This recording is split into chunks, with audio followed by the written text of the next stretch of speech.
여호수아 14장은 조금 독특한 성경입니다. 왜냐하면 여기에 한 명의 주인공이 등장하기 때문입니다. 바로 갈렙입니다.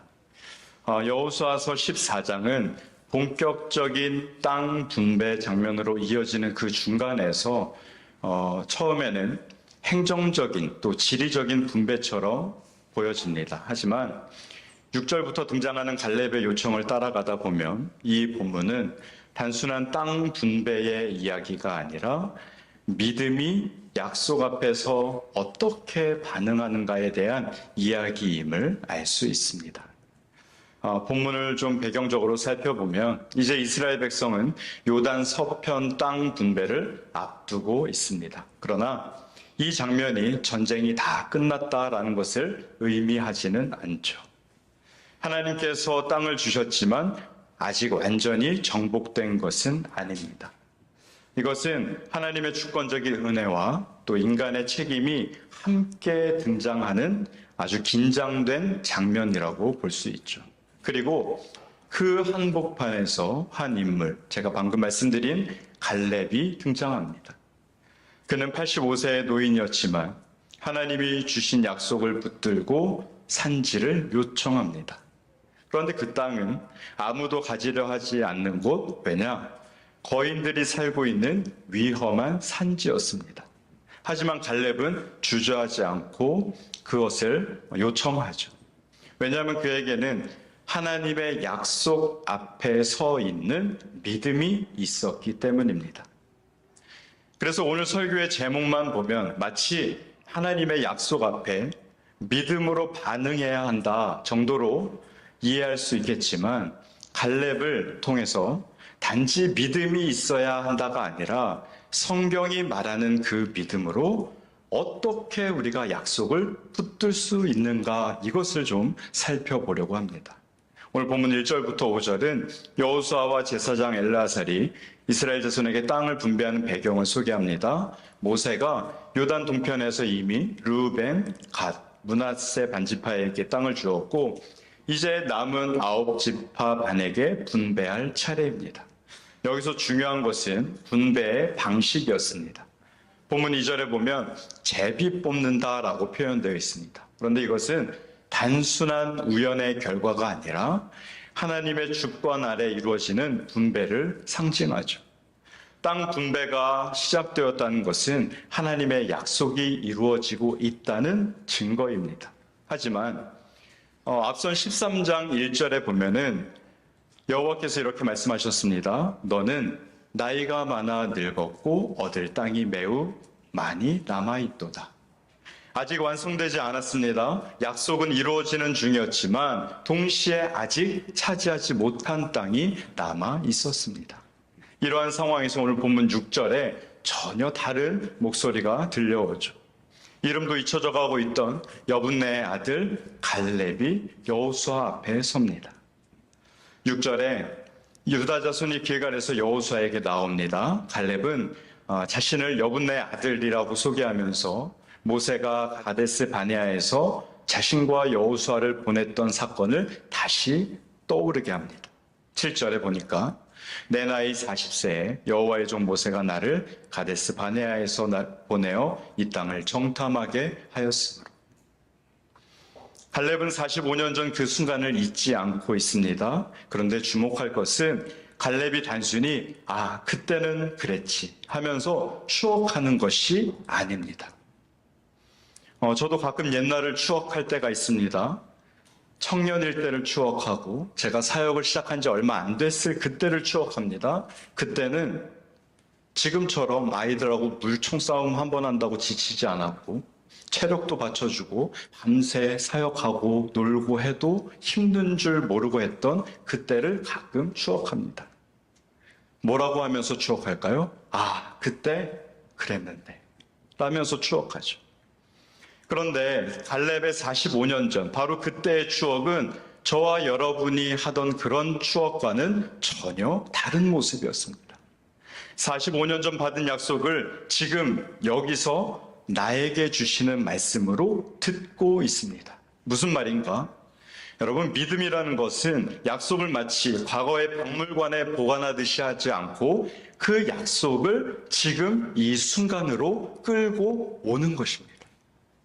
하나님께서 모세에게 말씀하셨다가 아니라 하나님께서 나에게 말씀하셨다로 듣는 것이 믿음의 시작임을 꼭 기억하시기 바랍니다. 우리에게 익숙한 하나님의 말씀일지라도 이 말씀이 나의 지금, 현재와 연결되지 않는다면 그것은 우리의 지식이 될지언정 믿음이 될 수는 없습니다. 갈렙은 45년이 지났지만 그 말씀을 살아있는 현재 나에게 주시는 말씀으로 붙들었습니다. 하나님의 약속을 기억하되 현재의 나에게 말씀하시는 것으로 듣는 것이 믿음이 시작되는 방식이죠. 갈렙이 말한 사건이 뭘까요? 민수기 13장과 14장에 나오는 가나안 땅 정탐 사건입니다.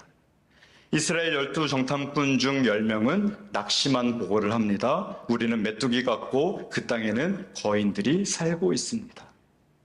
그들이 본 것은 사실이었습니다. 산지가 있었고 거인들이 있었고 견고한 성들이 있었습니다. 그런데 여호수아와 갈렙도 똑같은 것을 봤습니다.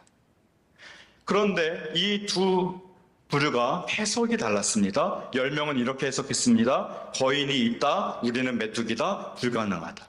여호수아와 갈렙은 이렇게 해석했습니다. 거인이 있다, 하나님이 약속하셨다, 가능하다.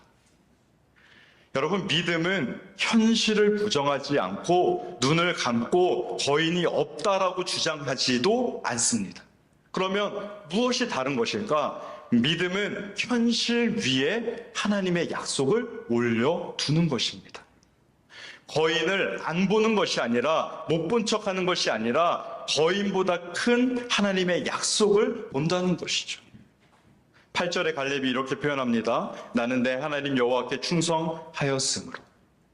여기서 말하는 충성은 자칫 잘못 생각하면 헌신의 양으로 이해할 수 있습니다. 하지만 그 의미가 아니라 여기서 말하는 충성은 시선의 고정을 의미합니다. 이것을 원어로 살펴보면 이렇게 말합니다. 밀레 아하레 라고 발음하는 전심으로 따른다라는 뜻입니다. 그런데 이 표현이 특이하게도 성경 전체에 갈렙과 관련이 있을 때에만 이 표현이 쓰였습니다. 갈렙과 관련해서만. 민수기 14장에 보니까 이렇게 표현합니다. 나를 온전히 따랐은지. 신명기 1장에 보니까 그가 온전히 여호와를 따랐느니라. 오늘 본문 9절과 14절에서도 갈렙의 고유한 믿음을 표현하고 있습니다.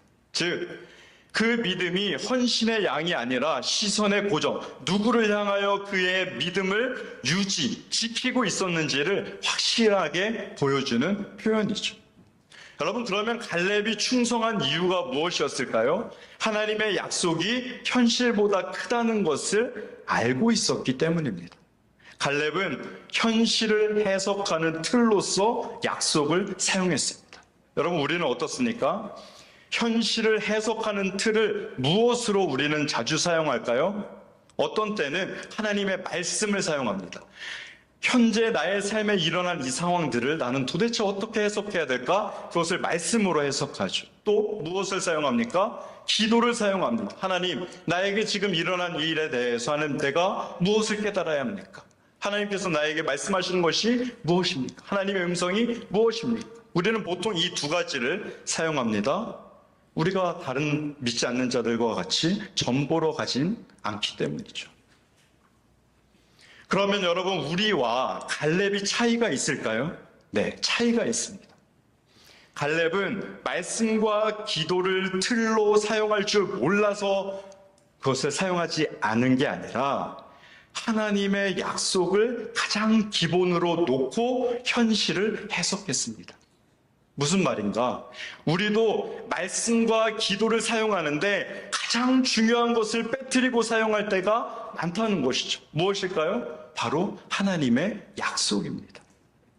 예수 그리스도가 이 땅에 오시기 전에 그 약속, 예수 그리스도가 오신 후 주신 그 귀한 약속을 잊어버리고 뒤로 하고 말씀과 기도를 사용합니다. 무엇으로요? 수단으로요. 문제 해결을 위한 수단으로요. 그러니 여러분, 우리의 삶의 역사가 나타나겠습니까? 그 역사를 기대할 수 있겠습니까?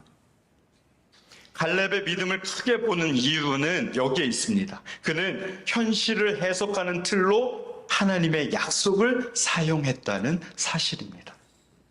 10절 이유를 좀 보면 갈렙의 말은 그야말로 믿음의 절정을 보여줍니다. 그는 85세임에도 이렇게 고백합니다. 10절에 보니까 이제 보소서 여호와께서 이 말씀을 모세에게 이르신 때로부터 이스라엘이 광야에서 방황한 이 45년 동안을 여호와께서 말씀하신 대로 나를 생존하게 하셨나이다. 갈렙은 40세의 약속을 받았습니다. 그리고 85세에 요청했습니다. 45년이죠. 이 45년 동안 갈렙은 무엇을 했을까요? 오늘을 위해서, 오늘 이 본문의 이 말과 같이 매일 다니면서 나는 하나님이 주실 그 산지를 받을 것이다 라고 반복해서 말하고 다녔겠습니까? 아니면 매일 여호수아를 찾아가서 언제 나에게 그 땅을 줄 겁니까? 라고 재촉했을까요? 그렇지 않죠. 그는 기다렸습니다. 자기 타이밍이 아닌 하나님의 타이밍, 그 시간을 기다렸고 자기 방식이 아니라 하나님의 방식을 기다렸습니다. 이 말에는 두 가지의 고백이 담겨 있는데요. 첫 번째는 하나님의 약속은 시간이 지나도 사라지지 않는다. 두 번째는 그 약속을 기다릴 수 있는 사람이 필요하다입니다. 여러분, 믿음은요, 지금 당장을 요구하지 않습니다. 믿음은 하나님의 때까지 버티게 합니다. 버티라고 말합니다. 그러면 어떻게 갈렙은 45년을 버틸 수 있었을까요?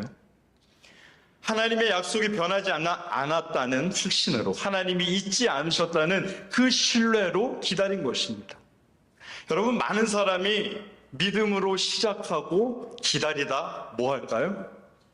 포기합니다. 믿음으로 시작하고 기다리다 포기합니다. 여러분, 1월 달에 이제 새해가 밝았으니까 1월 달에는 뭐 할까요? 시작하죠. 그래서 시간이 쭉 흐르면 우리는 기다리기를 잘합니다. 그런데 응답이 없으면 뭐 하나요? 차마 포기한다고 표현하기는 좀 어렵죠. 많은 사람들이 믿음으로 시작하고 기다리다 포기합니다. 응답이 보이지 않으면 의심하고 시간이 지나면, 내가 생각한 시간이 지나면 그때 내가 하나님의 음성이라고 착각하고 잘못 들었나? 하며 돌아섭니다. 하지만 갈렙은 45년을 기다렸습니다. 이것이 믿음의 인내입니다. 여기 저보다 연배이신 분들 많으시죠? 여러분이 저보다 오래 사셨으니까 잘 아시겠지만 살아보니 주변 사람들이 여유를 가져라, 천천히 해라, 늦지 않았다 라는 말을 많이 하던가요? 아니면 빨리 해라, 이미 늦었다 라며 재촉하는 말을 많이 하던가요? 전자인가요? 후자인가요? 전자도 있겠지만 보통 우리 주변에서 듣는 소리는 후자일 겁니다. 삶은 우리에게 끊임없이 말합니다. 지금 아니면 안 된다. 기회는 다시 오지 않는다. 지금을 놓치면 다시 기회가 없을 수 있다. 하지만 믿음은 다르게 표현하죠. 하나님의 약속은 늦지 않는다. 그분의 때는 언제나 가장 정확하다. 갈렙의 믿음은 결과가 아니라 말씀에 반응한 것입니다. 이어지는 본문 11절에 뭐라고 말합니까? 내 힘이 그때나 지금이나 같아서. 여러분, 이 11절을 오해하면 갈렙이 자신이 가진 그 체력, 힘을 자랑하려는 것처럼 보이지만 이 말은 자기 관리의 자랑이 아니라 하나님께서 생명을 보존하신 은혜에 대한 고백입니다. 자신의 생명을 하나님이 지금까지 붙들고 계셨기에 내가 지금도 여전히 싸울 수 있다라고 고백하는 것이죠. 내가 현재 이러한 능력이 있음은 오직 하나님의 은혜입니다라는 것입니다. 그리고 나서 그가 산지를 요구합니다. 본문 12절입니다. 12절에 보니까 이렇게 표현합니다. 그날에 여호와께서 말씀하신 이 산지를 지금 내게 주소서.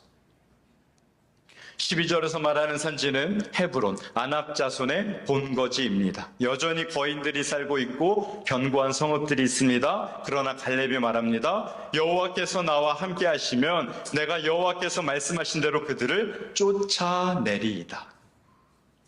갈렙은 나는 쫓아낼 수 있습니다라고 하지 않았습니다. 여호와께서 나와 함께 하시면이라는 이 조건절을 붙였습니다. 고백에 믿음이 나타나 있죠. 내가 할 수 있다는 자신감이 아니라 하나님이 함께 하시면 된다는 의존성. 이것이 바로 믿음입니다. 갈렙은 산지를 요구하면서도 자기의 능력을 주장하지 않았습니다. 오직 한 가지만 확인했는데 하나님께서 나와 함께 계시는가? 여러분, 이 질문이 있으면요, 우리는 산지도 갈 수 있고, 이 질문이 없으면 평지도 우리는 두려워지는 것입니다. 많은 사람이 믿음을 나는 할 수 있다, 나는 어떤 긍정의 다짐 정도로 착각하는 경우가 많이 있습니다. 하지만 진짜 믿음은 나는 할 수 없지만 하나님께서 하실 수 있다라는 고백임을 믿으시기 바랍니다. 여러분, 12절에 갈렙이 뭐라고 고백했다고요? 여호와께서 나와 함께 하시면. 이 한 문장이 곧 갈렙의 믿음을 그대로 드러냈습니다. 산지가 험하든지 거인이 있든지 그것은 중요하지 않았습니다. 오직 하나, 하나님께서 함께 하신다는 약속이었습니다. 그러면 갈렙은 왜 산지를 택했을까요? 바로 거기에 하나님의 약속이 있었기 때문입니다. 오늘 본문 9절인데요. 우리 9절을 함께 읽겠습니다. 9절입니다. 시작.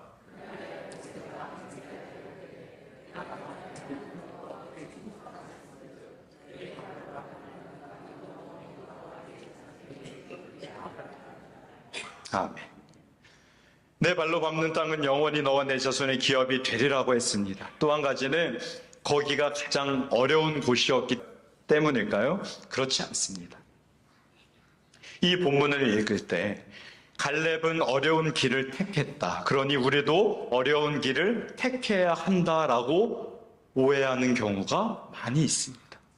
하지만 이것은 믿음의 본질도 아니고 오늘 본문이 말하고자 한 것도 아닙니다. 잠언 3장 5절 6절에 보면 이렇게 말씀합니다. 너는 마음을 다하여 여호와를 신뢰하고 내 명철을 의지하지 말라. 너는 범사의 그를 인정하라. 그리하면 내 길을 지도하시리라. 여러분, 믿음은요, 쉬운 길과 어려운 길 중에 어려운 길을 선택하는 것이 아닙니다. 그런데 우리는 이렇게 생각을 자주 합니다. 쉬운 길과 어려운 길 중에 어려운 길을 선택하는 것이 믿음이다. 여러분, 그런데 이 큰 착각이 왜 오는가? 우리가 과감하게 선택하기 어려워하니까 어려운 길인 것이지, 쉬운 길과 어려운 길 중에 무조건 어려운 길을 선택하는 것은 믿음이 아니라는 것이죠. 여러분, 믿음은요, 약속이 있는 곳과 약속이 없는 곳 중에 약속이 있는 곳을 택하는 것입니다. 우리로 하면 무엇일까요? 어디에 하나님의 약속이 있습니까? 하나님의 말씀에 약속이 있죠. 그러니까 우리가 우리의 생각을 택하지 않고 하나님의 말씀을 선택하는 것입니다. 그곳이 산지든 평지든 믿음의 본질, 그것이 중요한 것이 아니라 하나님께서 약속하신 곳이 어디인가를 분별해 낼 줄 알아야 하는 것이죠. 많은 사람이 믿음으로 도전하자며 아무 산이나 오릅니다. 하지만 갈렙은 달랐습니다. 그는 하나님께서 말씀하신 그 산을 올랐습니다. 여러분, 이것이 믿음의 분별입니다. 저와 여러분도 말씀 앞에 믿습니다, 아멘이라고 고백하죠. 우리도 약속을 받은 사람들입니다. 하나님께서 그리스도 안에서 우리에게 기업을 예비하셨습니다. 그렇다면 이제 구체적으로 스스로에게 물어봐야 합니다. 우리는 그 약속 앞에서 어떻게 살고 있는가? 갈렙은 45년 전 말씀을 지금의 말씀으로 들었습니다. 우리는 어떻습니까? 주일에 들은 말씀이 여러분 그 다음 날인 월요일에도 살아 있습니까? 작년에 은혜 받은 말씀이 내가 정말 예배하면서 큰 감동으로 감격으로 아멘 하면서 받았던 그 말씀이 올해 지금 이 자리에서도 나를 붙들고 있습니까? 아니면 하나님의 약속을 과거의 추억으로만 간직하고 있습니까? 여러분, 믿음은 그때 은혜로웠지가 아니라 그 말씀이 지금도 나에게 말씀하신다입니다. 갈렙은 거인을 보면서도 약속을 먼저 받습니다. 우리 앞에도 거인들이 분명히 있습니다. 풀리지 않는 문제, 반복되는 실패, 막막한 상황. 우리는 그것을 어떻게 해석할까요? 이건 불가능하다. 나는 메뚜기다. 아니면 하나님께서 약속하셨으니 반드시 가능하다입니까? 문제를 부정하거나 외면하지 않고 문제보다 하나님의 약속을 더 크게 보시기 바랍니다. 갈렙은 45년을 기다렸습니다. 우리는 어떻습니까? 언약을 기다리지 못하고 조급하게 결정하지는 않습니까? 약속이 보이기 전에 결과를 원하고 응답이 오기 전에 우리의 감정을 따르며 말씀이 이루어지기 전에 낙심해버리지는 않습니까? 믿음은 조급함을 인내로 이겨내라고 말합니다. 여러분, 결과가 아니라 우리는 말씀에 반응해야 할 줄 믿습니다. 갈렙은 나는 할 수 있다가 아니라 하나님께서 함께 하시면이라고 말합니다. 우리도 내가 노력하면, 내가 잘하면, 내가 준비되면, 여러분 이렇게 읊조리고 계십니까? 아니면 하나님께서 함께 하시면, 주님이 도우시면 이라고 고백하십니까? 여러분, 후자의 고백이 있기를 바랍니다. 전적으로 주님을 의존하시는 삶이 되시기를 바랍니다. 나를 내세우는 것이 아니라 하나님을 앞세우는 것입니다. 갈렙은 아무 산을 오른 것이 아니라 약속하신 그 산을 올랐습니다. 우리로 생각해 보면 믿음으로 도전한다고 하며 하나님께서 말씀하지 않으신 것을 억지로 밀어붙일 때가 있죠.